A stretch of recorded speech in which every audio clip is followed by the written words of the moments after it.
Is this the end of smartphone innovation? Smartphones coming out these days are basically the same as the last one, with some minor changes, and there are no big revolutionary jumps anymore.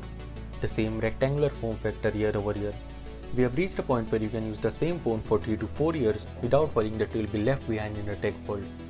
But the answer to the question, is this the end of smartphone innovation, is not that simple. And here are 5 reasons why. In the last couple of years, the smartphone industry has managed to fold a piece of glass, and not just that, they have also made it functional like a normal phone. They have managed to have everything from flip phones to book phones to triple folding Rubik's Cube phones. And the fact that this is just a start, and as more and more people will start noticing it and finding it interesting, foldable smartphones may become the next big thing. So, foldable smartphones are pretty cool, right? But what if I tell you that we have already done better with rollable smartphones?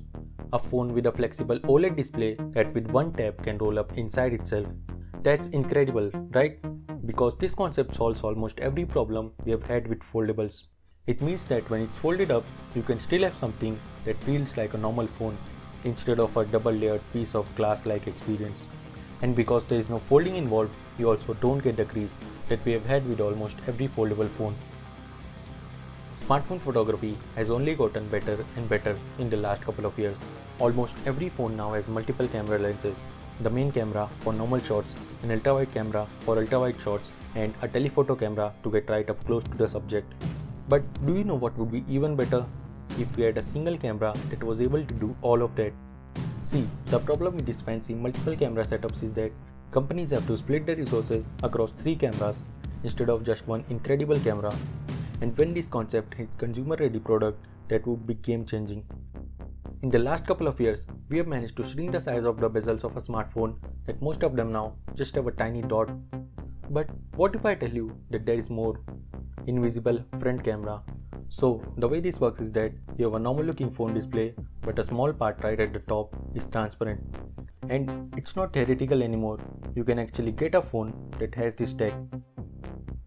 So what do you think about smartphone gaming? Most of you might not that interested in gaming on a smartphone, but you also can't ignore the fact that there is a whole separate market for that. You might have heard of Samsung's Exynos chipset, which are not that great now, but a couple of years later, Samsung is planning to start letting AMD build its graphics cores, and smartphone games are about to level up, not in just terms of graphics, but also user base. So the answer to the question, is this the end of smartphone innovation, is yes, but no. See, if you go back in time, before the first ever iPhone was released, phones were just a hard piece of plastic with a built-in keyboard. And no one cared, people just need a device that can handle calls, show date and time, and do some other stuff. If you would have asked someone the same question at that time, maybe they might have said yes. But obviously, that's not true today.